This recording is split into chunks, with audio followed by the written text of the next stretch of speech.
तो कोई सामान पाकर अगर अपीयर नहीं होंगे तो arrest warrant is the law of the land. अगर रिपीटेड समन्स को आप इग्नोर करेंगे, समन्स में हाजिरा नहीं देंगे तो अरेस्ट वारंट निकलेगा ही। एक्चुअली महुआ मोइत्र भी डिनाइल में है, वो भी सोच रहे हैं 15 साल का जो शासन है वो चल रहा है, जो मर्जी कर सकते हैं। कोर्ट के साथ ये होता नहीं है। कोर्ट आपको जाने के लिए बोला है, अब एक बार दो बार एग्जामिशन मांगने से मिलता है, मगर अब नहीं जाएंगे तो arrest warrant is a normal corollary. हो रहा है, अभी भी चल रहा है, लंबा समय से हो रहा है, थ्रेडवेयर डिस्कशन हो रहा है। आप लोगों को मालूम है इंडिविजुअल कल्ट के खिलाफ जो कलेक्टिव का लड़ाई, उसका तहत ही ये मीटिंग हो रहा है।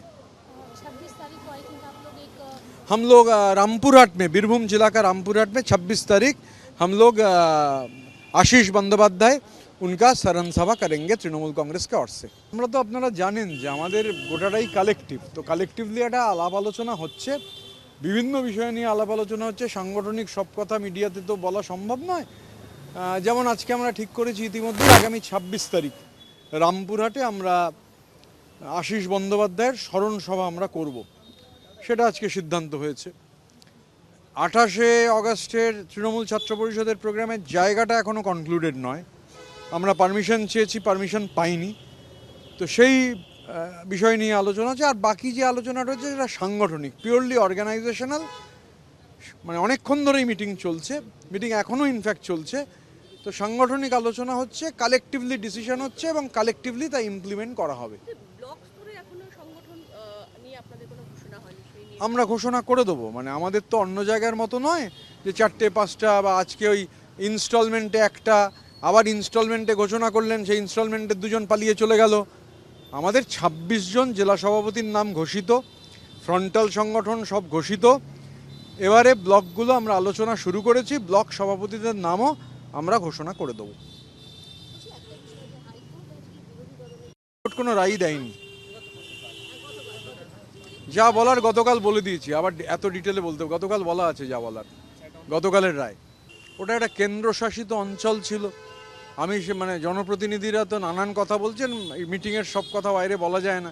তো কেন্দ্রশাসিত অঞ্চলে চার্টার্ড মাফিয়া যেভাবে চেয়েছে, ওই জেলা সম্পর্কে তো অভিযোগ রয়েছে যে বিপুল পরিমাণ টাকা সরকারি এক্সচেকার থেকে উঠেছে কিন্তু কোথাও খরচ হয়নি। এখন এটা কম্পিটেন্ট এজেন্সিকে খুঁজে দেখতে হবে সেই টাকা কলকাতায় আছে নাকি পশ্চিমবঙ্গের অন্য প্রান্তে আছে নাকি অন্য রাজ্যে আছে নাকি দেশের বাইরে রয়েছে, শেল কোম্পানিগুলোতে ইনভেস্টেড হয়েছে নাকি ভানুয়াতুতুতে গেছে, কেম্যান আইল্যান্ডসে গেছে, এগুলো আমরা দেখতে পারবো না। কিন্তু এটুকু বলতে পারি কেন্দ্রশাসিত অঞ্চলে ওখানে কোনো আইনের শাসন ছিল না, মগের মুলুক। সেই মগের মুলুকে যা হওয়ার তাই হয়েছে। তাই এই রিপোর্টে যদি এটা উল্লেখ থাকে অবাক হওয়ার কিছু নেই। তো কেন, মানে এই যে বললাম না, মানে মগের মুলুকে তো ফিজিবিলিটি টেস্ট হওয়ার কথা নাকি, তো হওয়ার কথা নয়, তাই হয়নি। মগের মুলুকে যা হওয়ার কথা তাই হয়েছে।